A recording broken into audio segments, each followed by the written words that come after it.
parti. Alors, est-ce que je peux y aller? Oui. Bon, alors, mesdames et messieurs, merci d'être là. Ce 14e lundi, nous sommes persévérants, nous sommes des convaincus, et nous savons que le Parlement wallon ne votera pas ce traité d'austérité. Et en plus de ce traité d'austérité, nous avons le traité qui suit, c'est-à-dire le traité transatlantique, ou encore le libre-échange entre l'Europe et l'Amérique. Et donc, pour vous informer un tout petit peu sur ce traité, j'ai repris un article de Jean Quatremer, qui est un journaliste français, mais qui est installé à Bruxelles.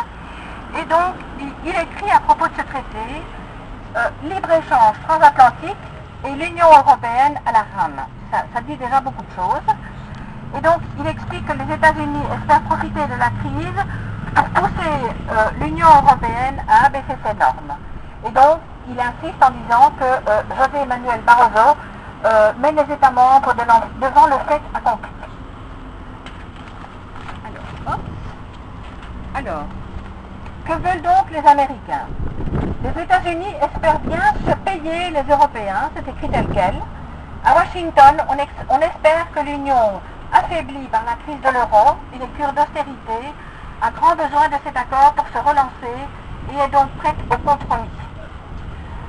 Sur le fond, les Américains sont décidés à obtenir le maximum, y compris dans le domaine des normes sanitaires et phytosanitaires. Ils veulent ainsi gaver l'Europe de leurs produits actuellement interdits de séjour, comme les OGM, comme des OGM au bœuf aux hormones, en passant par la viande à la ractopamine. Je ne sais pas ce que c'est, mais je me demande, je suis sûre que c'est pas très bon. Ou la poulet à la chlorine. Donc ça, c'est un poulet que l'on met carrément dans l'eau de javel pour le rendre contre la consommation.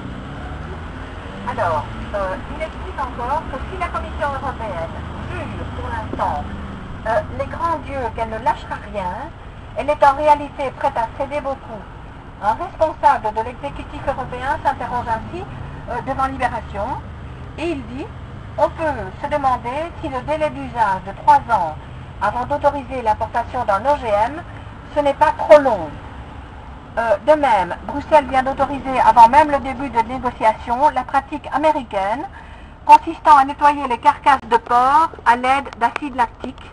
Comme ça, on se met en position de rouvrir le marché américain à notre viande bovine, toujours interdite pour cause de vaches folles. Poursuit cette même source. Donc la Commission sait qu'il sera très difficile à un État de s'opposer à ces reculs puisque l'accord sera global. Qui osera alors le faire?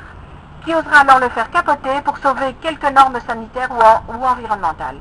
Alors voilà, mesdames et messieurs, si nous ne faisons rien, nous mangerons très rapidement américain et la qualité de produit sera ce qu'elle sera. Vous vous doutez de ce dont je veux parler. Voilà, donc après le traité d'austérité, le traité transatlantique, et donc on brade l'Europe, on va la servir, on la rend otage d'un marché européen qui n'est pas brillant. Voilà, donc il est important de rester ici chaque lundi jusqu'à ce qu'on arrive à empêcher ces votes des différents traités qui vont nous emprisonner et qui nous piègent de A à Z. Merci beaucoup. À moi, c'est lui. Oui, je dirai encore quelque chose après. Mais...